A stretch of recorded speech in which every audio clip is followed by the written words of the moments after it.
না। আল্লাহ রাসূল বলছেন যে ইন্নী মুবআস লাআনা, আমি অভিশাপ দেওয়ার জন্য পৃথিবীতে আসি নাই। ইন্নামা বুইস্তু রাহমাতান, আমি রহমত হিসেবে পৃথিবীতে আবির্ভূত হয়েছি। সেই জন্য যাদের সহ্য হয় নাই কোরআনের মাহফিল, যাদের গা জ্বালার কারণ হয়, যারা এই মাহফিলকে সহ্য করতে পারে না, যাদের কারণে এই মাহফিল হয় নাই, আমরা তাদের জন্য দোয়া করছি আল্লাহ তাআলা তাদেরকে কোরআনের হেদায়েত দান করুন। আমরা সকলে বলি আমিন, আরো জোরে বলি আমিন।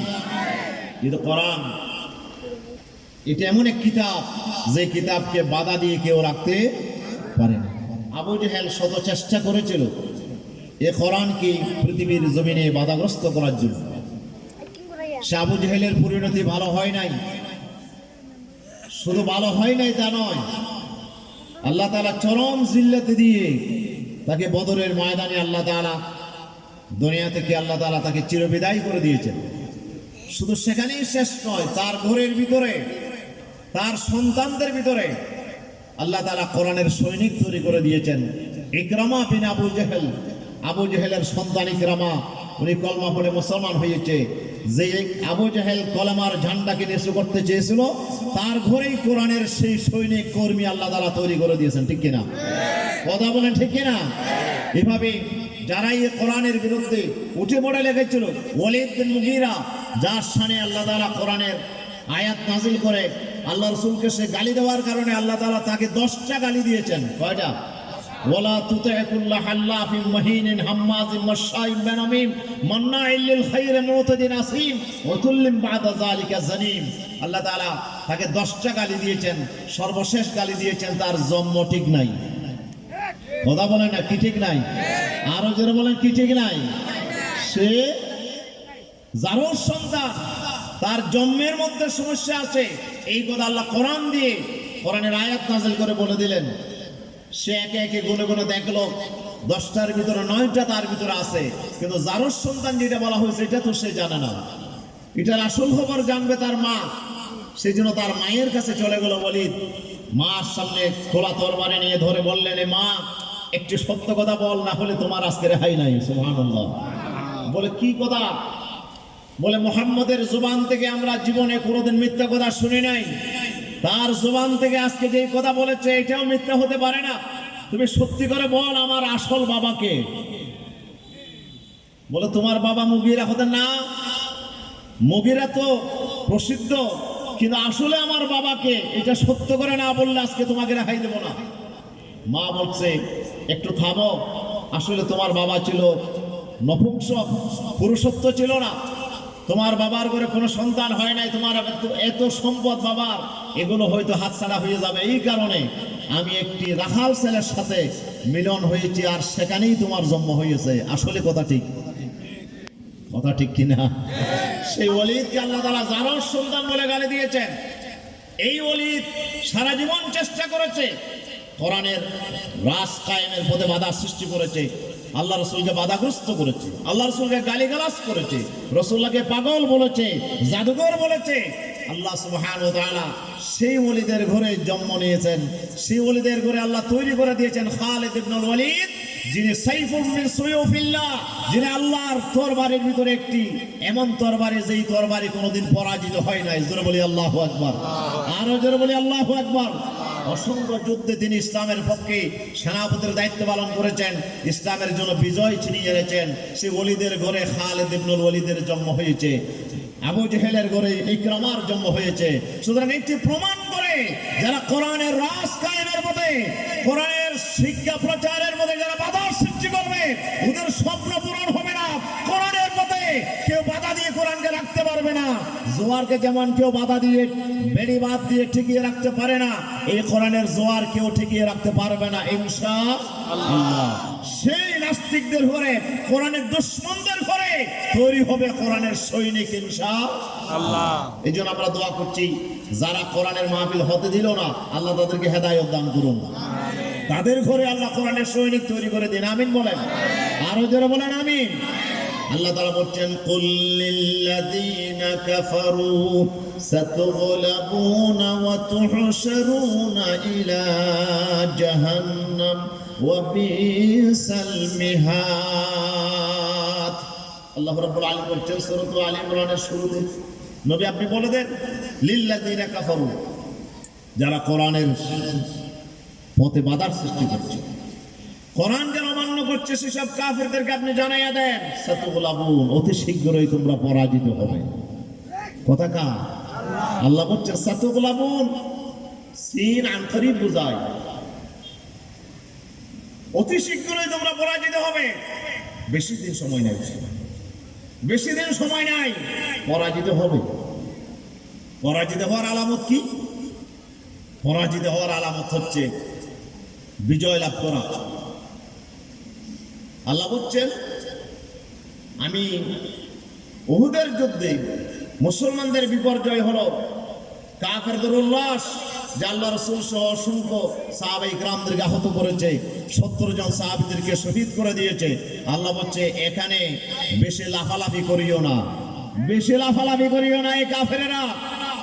আমি আল্লাহ তাআলা উহুদের যুদ্ধে মুসলমানদেরকে বিজয় দিই নাই, তোমাদেরকে আমি মুসলমানদের বিপর্যয় হয়েছে, মুসলমানরা ক্ষয়ক্ষতির সম্মুখীন হয়েছে, তোমরা মনে করছো তোমরা বিজয়ী হয়েছো, না না, বেশি লাফালাফি করিও না।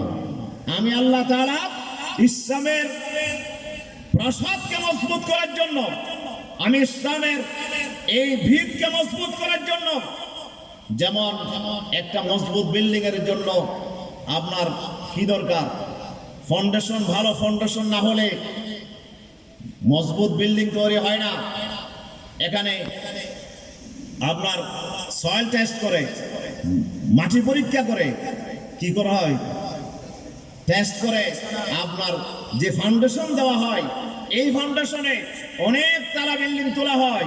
আল্লাহ তাআলা বলছে আমি ইসলামের এই প্রাসাদকে মজবুত করে গড়ে তোলার জন্য আমি ইসলামের প্রাসাদের নিচে অসংখ্য শহীদের তাজা রক্ত আমি আল্লাহ তাআলা ঢালার ব্যবস্থা করেছি, যেন ইসলামের প্রাসাদ আপনার সুন্দর সজীব, আপনার একটি সুউচ্চ প্রাসাদ যেন এখানে রচিত হয়, ইসলামের বিল্ডিং যেন তৈরি হয়। এই জন্য আমি এখানে শহীদের রক্ত ঝরিয়েছি। আর তোদেরকে আমি একটু সামান্য বাহ্যিক সাময়িক তোদেরকে বিজয় দিয়েছি, তোদেরকে আসলে ধ্বংস করে দেওয়ার জন্য, ঠিক কিনা?